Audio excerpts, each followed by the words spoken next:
Allez, on passe. Alors, donc, les traumatismes rénaux, il faut savoir, pour qu'un rein se traumatise, il faut que le traumatisme soit très important. Donc, le rein, c'est un organe qui est profond. Il est profond, il est bien protégé donc, dans le corps humain. Donc, par là, la masse musculaire postérieure et la colonne vertébrale. La masse musculaire, généralement, deux gros muscles. Le carré des lombes, ce que vous mangez bien chez le boucher. Le filet pratiquement, c'est le carré des lombes. Voilà. Donc, c'est un gros muscle. Voilà. Donc, et le psoas. Donc, en antérieur, il est protégé par les côtes, il est protégé par le foie, la rate maintenant, il est protégé par les intestins. Et en plus, c'est un rein. Donc, le rein, c'est un organe qui baigne dans une graisse qui est particulière. Il est mobile, il n'est pas fixe. Donc, il peut donc amortir les coups. Il est mobile, il n'est pas fixe dans cette enceinte graisseuse, tout simplement. Voilà. On suspecte donc un traumatisme du rein. Donc, suite à un traumatisme, on peut avoir une hématurie. Là, on suspecte qu'il y a un traumatisme rénal, ou bien une contusion, donc une contusion, une abrasion, ou bien une échymose donc de la fosse lombaire. L'UV en urgence, elle est très importante. Elle est très très importante. L'urographie intraveineuse, ou bien donc le scanner. Ou bien le scanner, ils sont très importants. On va voir pourquoi. On le fait même, ce cliché du UV, on le fait même sur table opératoire. Donc cela montre l'importance de cet examen. Voilà. Le traumatisme du rein engage un double pronostic, bien sûr un pronostic vital, parce que il y a de l'hématome, okay, il y a de l'hyperdition sanguine, et il engage un pronostic par la suite fonctionnel. Est-ce que ce rein-là, qu'on a surveillé ou qu'on a traité ou qu'on a opéré, est-ce qu'il va récupérer par la suite ou non? Voilà. Le traitement adapté, bien adapté, on va le voir qu'il est difficile, le traitement bien adapté, donc va éviter toutes ces complications, surtout l'HTA, donc la sténose des voies excrétrices. On passe. On passe, tout ça, on passe. Voilà. Tout ça, c'est le rappel anatomique, il n'y a rien à voir. Il n'y a rien à voir. Alors, l'éthiopathogynie, donc, c'est des traumatismes qui surviennent chez un sujet en pleine activité, donc professionnelle. Donc, généralement, c'est des sujets jeunes.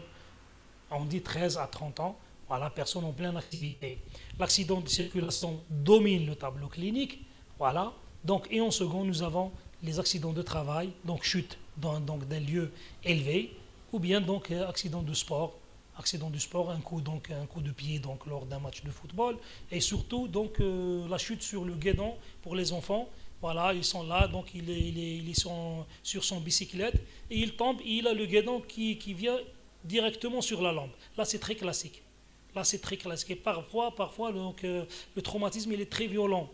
Donc l'énergie, elle n'est pas importante, mais le traumatisme, parfois, il est très, très, très violent. On passe. Pardon. Voilà. Et on peut avoir association donc, des deux mécanismes. On peut avoir les deux mécanismes associés. Pour les traumatismes ouverts, 2%, soit donc par arme à feu, soit par arme blanche, tout simplement. Voilà. On passe. Le point d'entrée postérieur lombaire, donc il peut toucher plusieurs organes. Donc même si on fait par exemple, nous avons un traumatisme donc lombaire ouvert, par exemple un coup de couteau, voilà, c'est une plaie qui est pénétrante, voilà, là il faut hospitaliser le malade, il ne faut pas le laisser partir, même si le rein est normal, même s'il n'y a pas d'urohématome, même s'il n'y a pas d'hématome. On peut toucher donc le côlon, l'angle colique, et là on aura un sepsis par la suite. Faites attention. Voilà, une surveillance minimum. Sur le plan anatomopathologique, trois types de lésions. Donc on peut distinguer trois types de lésions. Donc sur le parenchyme, voilà, sur le parenchyme rénal et sa capsule, sur donc, les vaisseaux et sur les voies excrétrices. Sur les parenchymes rénales, on peut avoir une contusion rénale, une simple contusion rénale, il n'y a pas de rupture, il n'y a rien du tout. C'est un hématome, donc sous-capsulaire tout simplement. Et une fissure, on peut avoir une fissure, cette capsule, elle va se fissurer un peu, donc, et donner donc, une rupture, sans rupture capsulaire. C'est-à-dire que la capsule, elle est intacte, mais le parenchyme rénal, il est fissuré en dedans. Voilà, et tout ça, c'est le scanner qui va le donner. Voilà, une fracture, c'est-à-dire qu'il y a un écart, donc il y a une fissure avec écart, c'est une fracture, et un éclatement et un farcissement des fragments. L'atteinte des voies excrétrices, souvent donc pyélocalicielle, plus rarement urétérale, parce que l'urtère, il est mobile. Il est mobile, il peut amortir donc les chocs. Voilà, elle se manifeste généralement par une hématurie. Donc, traumatisme rénal, hématurie, c'est-à-dire qu'il y a une rupture des voies excrétrices. Donc, très important. Traumatisme rénal associé à une hématurie, il y a une rupture des voies excrétrices. Traumatisme rénal, il n'y a pas d'hématurie, pourquoi que vous allez avoir une rupture des voies excrétrices? Il n'y a pas de rupture. Voilà. L'atteinte du pédicule rénal, elle peut être complète, on peut avoir un arrachement complet de l'artère ou bien de la veine. Il faut savoir que l'arrachement veineux, il est plus dangereux que l'arrachement artériel. L'artère, il y a des fibres musculaires circulaires, lisses. Donc elle peut se contracter et donner donc une hémostase spontanée. La veine, elle ne donne pas d'hémostase spontanée, elle continue à donner éternellement. Ok? Donc le traumatisme veineux, il est plus grave que le traumatisme artériel, faites attention.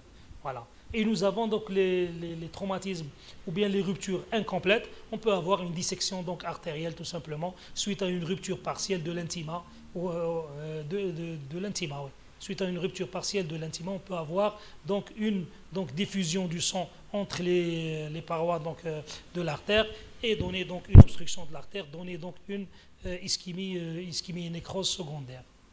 Voilà. Encore. La classification, deux types de classification. La classification de Châtelain, 1971, je pense. Voilà. Et la classique et l'actuelle classification de la SAT américaine, je pense. Voilà. Donc, pratiquement, c'est la même. Pratiquement, c'est la même. Ils ont donc un objectif donc pronostic. Ils ont un intérêt pronostique et thérapeutique. À partir de ces classifications, on peut traiter le malade et on peut prévenir donc, les complications. Il faut savoir que ces deux classifications sont radiologiques. Donc sans scanner ou bien UV, on ne peut pas faire de classification, on ne peut pas traiter et on ne peut pas donc, suivre le malade et on ne peut pas prévoir le pronostic. On passe. L'évolution des lésions. Donc la même chose, puisqu'il y a trois lésions parenchymateuses, veineuses, artérielles, vasculaires et la voie excrétrice, nous avons l'évolution sur ces trois constituants. Alors, les foyers de contusion cicatrisent. Une contusion, c'est comme une contusion au niveau de la cuisse, elle va cicatriser, il n'y a aucun problème, en donnant des zones détruites ou non. Détruites ou non, on va voir. L'hématome sous-capsulaire, il va se résorber, il n'y a aucun problème. Voilà. Voilà. L'hématome péricapsulaire, il va se résorber. Ou bien il peut s'infecter et s'organiser en gangue fibreuse. Il comprime le rein. Faites attention. Donc, drainer ou ne pas drainer, ça dépend du malade et ça dépend donc de l'état où est le malade. Voilà. Les fractures cicatrisent en surfacissant. Les fractures, c'est-à-dire qu'il y a donc, par exemple deux fissures délimitant une zone rénale. Cette zone rénale, elle va s'infarcir. Pourquoi elle va s'infarcir? Parce que la vascularisation artérielle, elle est de type terminal. Il n'y a pas de collatéral. Donc elle va s'infarcir. Voilà. Et si elle va s'infarcir ou là elle va s'ischémier, qu'est-ce qu'elle va donner? Elle va donner une activation du système rénine-angiotensine, aldostérone et engendrer des HTA. C'est pour ça que la complication, la première fois, on a dit HTA. On a mentionné HTA en premier. On passe. L'urohématome peut se résorber et il peut s'infecter. La même chose, voilà. Les caillots intracavitaires peuvent se résorber, peuvent se calcifier, donnant des lithiases secondaires. Voilà. Les ruptures donc, sur les voies excrétrices cicatrisent, ou bien s'il y a une rupture partielle, elle peut se cicatriser. Donc, mais il vaut mieux donc diriger cette cicatrisation pour qu'il n'y ait pas de sténose secondaire. On passe. Sur les gros vaisseaux, les ruptures artérielles complètes sont responsables d'une ischémie chaude et grave, évoluant vers la nécrose rapide. Si l'hématome est grave, le pronostic vital est engagé, il faut opérer rapidement. Les ruptures incomplètes donnent une dissection sous-intimale, on l'a dit, voilà, entraînant une ischémie du parenchyme, voilà, et qui peut engendrer une insuffisance rénale par la suite si elle est bilatérale ou sur un rein unique. Les lésions veineuses sont rares, mais elles sont très graves. On passe. Sur le plan clinique, l'interrogatoire, il doit être rapide. Voilà.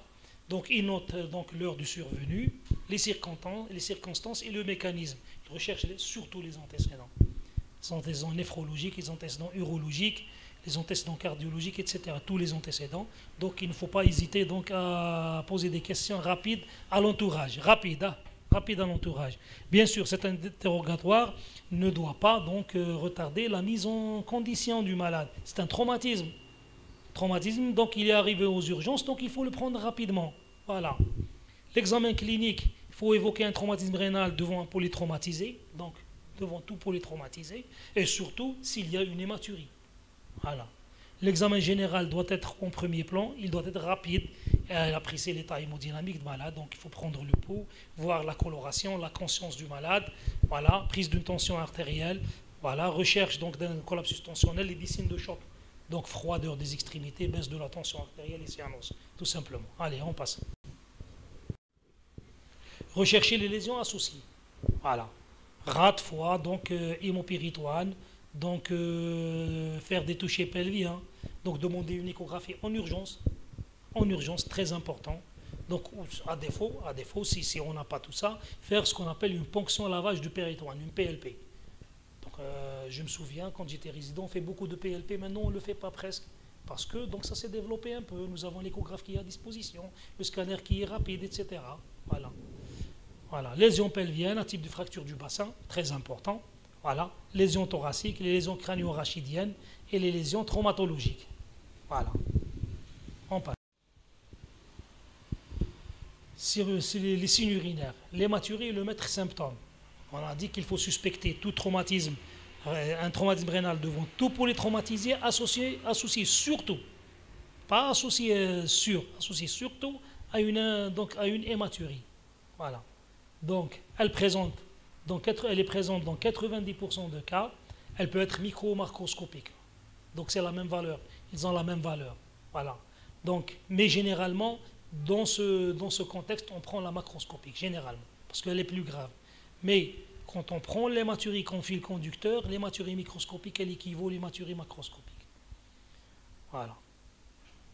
Elle peut être absente, et comme on a dit, l'hématurie nécessite une lésion des voies urinaires. Donc elle peut être absente s'il n'y a pas de lésion des voies urinaires.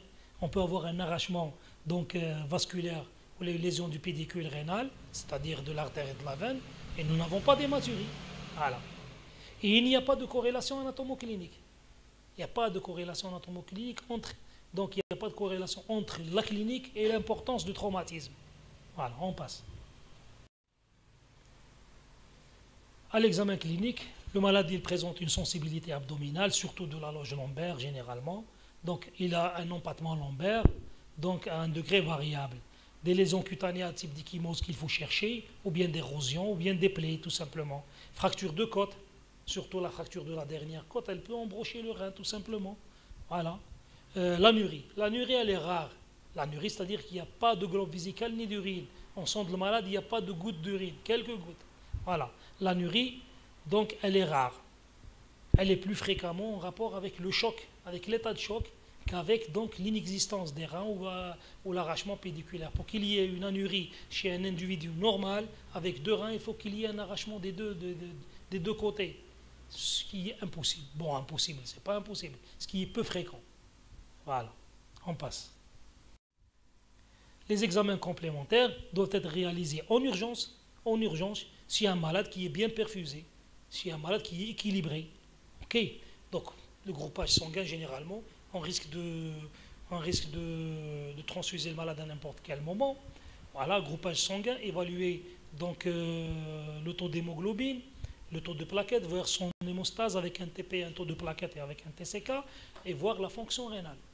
Très important. Voilà. Échographie, elle est simple, anodine, répétitive, il n'y a aucun problème, on peut la demander rapidement. Donc au lit du malade, on peut la demander au lit du malade, il n'y a pas de problème. Donc elle visualise l'ensemble des organes abdominaux, donc elle renseigne sur les organes abdominaux. Déjà, elle élimine des lésions associées. Voilà. Elle évalue l'hématome périrénal, il est important ou non. Donc elle est systématiquement couplée à un examen Doppler, c'est pour donc voir donc, les vaisseaux donc, rénaux qui est un peu difficile. C'est un peu difficile. Voilà. Et elle est importante secondairement pour la surveillance. On passe. L'Euroscanner ou l'UV en urgence, ça c'est le maître examen. Donc on ne peut pas faire de classification de malades, on ne peut pas faire donc une stratégie thérapeutique pour le malade sans ces deux examens. Il faut passer. Quand on me demande, monsieur, on a un traumatisme rénal aux urgences, je dis, le malade, il est bien stable? Oui, monsieur, le malade, il est stable, il a 14 de tension, il est perfusé, il n'y a aucun problème. Je dis, il faut faire un neuroscanner. Monsieur, le radiologue, il n'est pas là, je m'en fous. Je m'en fous, je ne peux pas, je ne peux pas. Laissez-le à côté jusqu'à ce qu'il fasse un scanner. On ne peut pas construire dans le traumatisme rénal, on ne peut pas construire des idées sans avoir le scanner. Il faut le faire. Il faut le faire, quel que soit X, il faut le faire. Sinon, il faut prendre le malade comme ça, le mettre et le voir. Voilà, tout simplement. Voilà, parce qu'il n'y a pas une corrélation anatomo-clinique. Donc on peut avoir une clinique qui est complètement facile, il n'y a aucun problème, la maladie est bien colorée, mais donc les lésions sont très importantes à l'intérieur de l'abdomen, et à un moment donné, voilà, c'est la panique, on va l'opérer en extrême urgence, on risque de le perdre, ou bien d'enlever ce rein. Voilà. Donc, et je dis, même sur table d'examen, même sur table opératoire, pardon, c'est pas examen, c'est opératoire. Même sur table opératoire, il faut faire donc un cliché du UV. Voilà. L'examen TDM de la TDM abdominale est un examen de référence dans ce cadre traumatique, car il permet une excellente appréciation des lésions tissulaires, l'atteinte de la voie excrétrice grâce au cliché d'injection. Il faut injecter le malade. Il faut l'injecter. L'urographie intraveineuse a perdu sa place par rapport au scanner. Jadis, on fait donc l'urographies, maintenant on fait l'uroscan. C'est la même chose, donc on fait un scanner et à la fin de l'examen, on tire des clichés donc longitudinaux ou bien des clichés donc du UV, tout simplement. On passe. En fonction du plateau technique, le chirurgien peut demander, en complément de l'examen tomodensitométrique, donc un scanner spiralé. Un scanner spiralé, il va détourner tout le rein. Il va détourner de tout le rein et voir donc les zones infarcies, des zones donc qui ne prennent pas le produit de contraste, des zones qui sont saines, qui prennent le produit de contraste, tout simplement. Voilà. On passe. Donc on peut demander un scanner 3D, on peut demander une angiographie, s'il y a un doute sur une lésion vasculaire, on demande une angiographie. Donc l'IRM, elle a la même valeur que le scanner, et on peut demander un angio-IRM, donc s'il y a un doute sur des lésions vasculaires. Voilà. On passe. Les complications dépendent du grade lésionnel et de la méthode de prise en charge. Bien sûr, nous avons les complications précoces, c'est dans la semaine qui suit le traumatisme. Nous avons risque de ressaignement, malade il est bien. Voilà, on a dit qu'il y a une absence de paralysme anatomoclinique. Le malade il est bien, on le surveille pendant 7 jours, hop, puis il commence à faire des douleurs lombaires avec un empattement très important. On fait le scanner, on va trouver l'urohématome qui augmente beaucoup plus. Et là, il y a un saignement actif. Faites attention. Voilà. Donc on peut avoir donc l'exacerbation de l'urénome, c'est-à-dire s'il y a par exemple une rupture totale de la voie excrétrice, ou un arrachement total de l'urtère, les urines, donc le malade il est choqué au premier, donc il n'urine pas beaucoup, mais avec le temps, il reprend donc sa fonction, en 7 jours il va reprendre sa fonction et il va uriner dans le rétropéritoire, tout simplement. Voilà. Et les abcès, bien sûr les infections. Les traumatismes tardifs, nous avons les complications tardives, l'HTA, toujours, on a dit soit par compression vasculaire, soit par zones d'infarcissement qui sont très importantes, ou d'ischémie qui sont très importantes, et activation du système rénine-angiotensine aldostérone. Voilà. L'hydronéphrose, l'ilithiase secondaire, l'atrophie rénale, voilà, l'insuffisance rénale, donc, et les pyélonéphrite chroniques. Les fistules artério-veineuses, on peut donc avoir sur ces traumatismes des fistules artério-veineuses qui sont parfois très, très difficiles à traiter, très, très difficiles. Il faut des embolisations, il faut un traitement donc radiologique. On passe. On revient. Il faut avoir une attitude sage. Il faut être sage devant un traumatisme rénal. Il faut pas avoir le bistouri aux dents. Non, il ne faut pas opérer. Doucement. S'il n'y a pas de feu, si le malade il est stable, il faut réfléchir. Voilà. 3 éléments sont impératifs. On passe. Donc il faut prendre en compte 3 éléments. Voilà. Ne pas méconnaître une lésion pédiculaire, bien sûr. Très important. Si le scanner vous dit qu'il y a une suspicion qu'il y a une lésion de l'artère rénale ou il y a une hypoperfusion donc, du rein, il ne faut pas la méconnaître, il faut aller la traiter rapidement. Parce que vous allez perdre ce rein-là. Voilà. Deuxièmement, savoir décider rapidement d'une chirurgie d'hémostase. C'est pas un goût comme il ne faut pas opérer que vous allez garder le malade et vous allez le regarder mourir. Non. Il faut savoir décider d'une chirurgie d'hémostase. Bien sûr, c'est dans un contexte collégial et dans un contexte donc une décision collégiale donc entre réanimateurs, donc chirurgiens et urologues. Voilà. Et programmer la surveillance. Il faut savoir programmer la surveillance et la suite des examens en fonction de la gravité des lésions. On passe, on va les voir. Il y a des situations où l'indication chirurgicale est absolue. Donc, il y a des situations, le malade est choqué, il y a des lésions associées. Par exemple, il y a une lésion de la rate, une rate qui saigne, un hémopéritoine, associé à un traumatisme rénal. Là, il faut aller explorer. Bien sûr, on fait l'hémostase sur la rate, qui ne va pas s'arrêter de saigner. Donc, il faut donc faire l'hémostase en enlevant, ou là on fait un packing, ou là on fait un treillis, ou ce qu'on voulait, ou bien on fait des sutures, etc. Et il faut regarder de visu, donc l'hématome rétropéritonéal. Est-ce que c'est un hématome rétropéritonéal expansif? Donc il continue d'agrandir. Là, il faut ouvrir le rétropéritonéal et aller faire donc des réparations.